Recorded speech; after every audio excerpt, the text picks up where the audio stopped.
আসসালামু আলাইকুম। নতুন আরেকটি রেসিপি দেখার আমন্ত্রণ রইল সবাইকে। আজকে আমি মুরগির মাংসের সাথে কিভাবে পেঁচকচু রান্না করতে হয় সম্পূর্ণ নতুনভাবে রেসিপিটি আপনাদের সাথে শেয়ার করছি, দেখার আমন্ত্রণ রইল। এখানে আমি হাফ কেজি পরিমাণ পেঁচকচু নিয়েছি। কচুটাকে এখন ছিলে ধুয়ে পরিষ্কার করে নিয়েছি। এখন আমি একটি বাটিতে 1 কেজি পরিমাণ মুরগির মাংস নিয়েছি। মুরগির মাংসটাকেও ধুয়ে পরিষ্কার করে রেখেছি। এখন পরিমাণ মতো লবণ, হলুদ ও মরিচ দিয়ে ভালো করে মাংসটাকে মাখিয়ে 10 মিনিটের জন্য রেস্টে রেখে দেব। এতে করে মাংসের সাথে মশলাগুলো খুব ভালো করে মিশে যাবে। এখন একটি কড়াইতে আমি পরিমাণ মতো রান্নার তেল দিয়ে তেলটাকে গরম করে নিয়েছি। এখন মাংসগুলো সবগুলো দিয়ে ভেজে নেব। চুলার আঁচ লো হিটে রেখে মাংসগুলোকে আমি হালকা বাদামি কালার করে ভেজে নেব। এর চেয়ে বেশি ভাজার দরকার নেই। মাংসগুলোকে উল্টে পাল্টে হালকা বাদামি কালার করে ভেজে নিয়েছি। এখন মাংসগুলো আমি তুলে নিচ্ছি। একইভাবে আমি সবগুলো মাংসই ভেজে নেব। ব্রয়লার মুরগির মাংস ভেজে রান্না করলে খেতে খুবই ভালো লাগে। এখন একটি কড়াইতে আমি পরিমাণ মতো রান্নার তেল দিয়ে দিচ্ছি।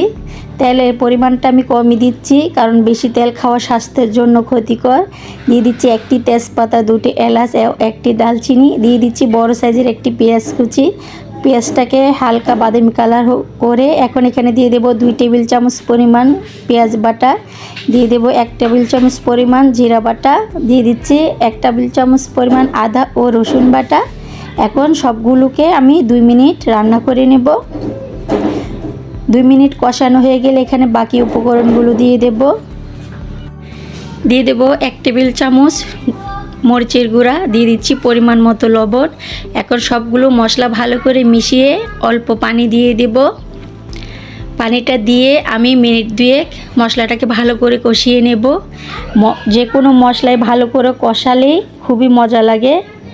এখন যতক্ষণ না তেল ছেড়ে দিচ্ছে মশলাটাকে কষিয়ে নিয়েছি। এখন এখানে দিয়ে দেব কেটে রাখা কচুগুলো দিয়ে 2 মিনিট কষিয়ে নেব। চুলার আঁচ লো হিটে রেখে আমি কচুগুলোকে কষিয়ে নেব, না হলে নিচে পোড়া লেগে যাবে। এখন এখানে দিয়ে দিচ্ছি ভেজে রাখা মাংসগুলো দিয়ে আমি 3 মিনিটের মতো ভালো করে কষিয়ে নেব। এতে করে রান্নাটা খেতে খুবই ভালো লাগবে। কষানো হয়ে গেলে এখানে আমি এখন দিয়ে দেব পরিমাণ মতো পানি।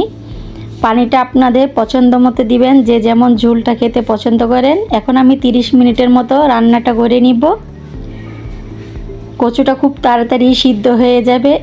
30 মিনিট পরে দেখুন কচুটা আমাদের সিদ্ধ হয়ে গেছে, রান্নাটা প্রায় হয়ে গেছে। এখন আমি 2-3 মিনিট চুলার আঁচ বন্ধ করে রেস্টে রেখে দেব। এই দুর্দান্ত রান্নাটি আপনারা খুব সহজেই ঘরে তৈরি করে ফেলতে পারবেন। খেতে খুবই মজা। গরম ভাতের সাথে দুপুর কিংবা রাতে তৈরি করে নিয়ে ফেলতে পারবেন। রান্নাটি ভালো লাগলে অবশ্যই একটি লাইক কমেন্ট করে যাবেন।